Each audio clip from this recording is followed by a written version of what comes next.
Time now for sports on 104.7 The Cave. Here's Ned Reynolds. Mike, the intern, Ned Reynolds, in the middle of our St. Jude Radiothon, but let's take a break and talk sports. Jordan Walker yesterday, his Cardinal game was exited because of an apparent injury. Have you heard anything? Not anything further, but it was a knee injury that knocked him out, and that can happen at spring training. The trouble is that this was the third inning of a game with the Washington Nationals, and Walker has not had a great spring. He's 2 for 14 with 8 strikeouts, and that doesn't bode very well for this kid who is expected to be the superstar on the team. Anyway, they'll get a further update today on the extent of the injury, but yeah, Jordan Walker did leave. Did the Cardinals at least win? They did, and they won twice because it was a split squad. The Cardinals beat the Mets 6-1 in one game, and then the one in which Walker left. The Cardinals were playing the Washington Nationals and beat the Washington Nationals 6-4. Royals play tonight. Who are they facing? Seattle Mariners. All right, That's baby. Game out in Arizona. And I'm like, good thing they ain't here, because I don't think they could have pulled that off a coffin right now. Despite all the rain yesterday, the Missouri State Bears were able to do their spring training. Is that right? Well, they had a game with SLU yesterday, St. Louis, and you remember how hard it rained around noontime, 1 o'clock? Got the game in, started it at 3, and ended the game a little after 6 o'clock, and that was because of a lightning situation. But the Bears won it by a score of 9-7. That's a nice win. The Bears were trailing St. Louis 7-6 in the 7th inning, and Max Knight hit a 3-run home run. Bears win 9-7. Bears are coming on now. This is 3 straight wins for them. When do the eligible free agents in pro football begin to get that bag? It will be 1 week from today, and that's when the free agency market opens up in the National Football League. Now, the teams had until yesterday to designate a franchise tag player. Not all the teams took advantage of it. The Chiefs did, and Trey Smith is their franchise player.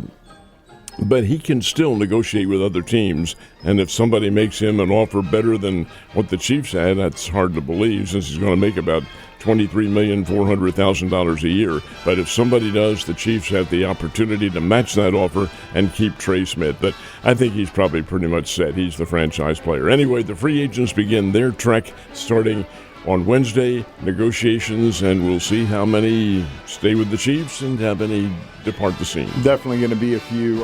Word on the street is Justin Reed's had his last season with us, which makes my heart, because he's an incredibly smart kid, incredibly talented, and, I mean, with us, went to 3 Super Bowls, won 2 of them. So. What I'm worried about is Nick Bolton. Yeah, oh yeah, for sure. We'll see. They're going to try. I'm sure they're trying to figure out a way to make it work.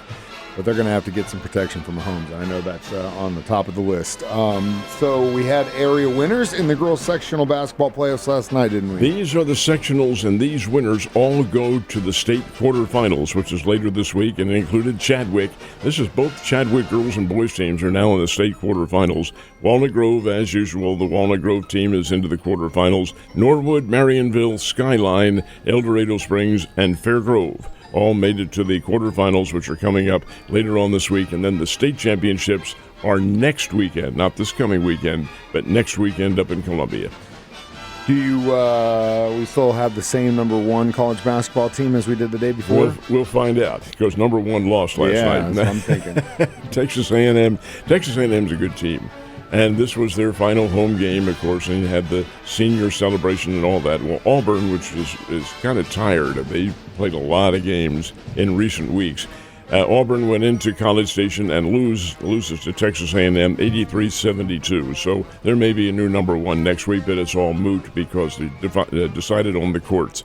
Kentucky, huge winner over LSU. And Arkansas, 90, Vanderbilt 77. That's a big win for the Razorbacks.